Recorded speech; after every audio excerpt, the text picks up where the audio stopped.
Good evening, everyone, and thank you for joining us. In 2020, the National Survey of Children's Health estimated over 17,000 kids in Nebraska were suffering from depression. With numbers rising all across the country, there are steps you can take as a parent to try and protect your child this summer. Channel 8's Danielle Kaiser joins us in the studio here with more about your child's mental health. Danielle? Watching your child go from an interactive kid to a dismissive, out-of-touch teen can be tough, but not having to talk about mental health awareness can be even harder.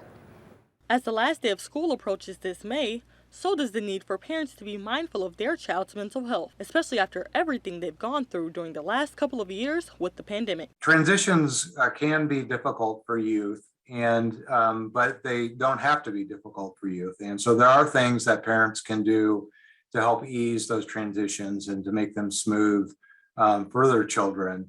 Dave Myers of CHI Health says step one is keeping your child connected with their environment, like friends, family, and other kids. One of those things is to help increase connections and connectedness. There's a lot of research that show that the more connected our youth are, the less likely it is that they're going to need mental health or substance use support. Lisa Logsdon of Nebraska Mental Health Center say the age group most likely to experience issues with mental health range, but closely deal with middle school children. As we get into middle school, that developmental stage is really important to be cool, just like everybody else, which can make that a little bit more difficult.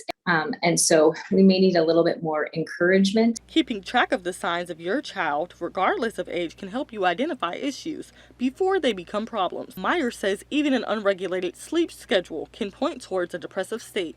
Well, monitor that for a while. So after a couple of weeks and you're seeing their new sleep patterns into summer, and they're just wanting to stay in bed, that's a red flag. The conversation about mental health can be as simple as asking your child if they're okay. Talk to your youth and just ask them, hey, I'm noticing these behaviors, I'm noticing these things that are happening. Can you tell me what's going on? How are you feeling? And just be a good listener and talk with them. It's important that you take action right away. If you're concerned and aren't sure where to start, visit healthchildren.org for more information on helping your child with their mental health. Back to you, Rod and Megan. All right, some good advice. Danielle Kaiser, thank you so much for that report.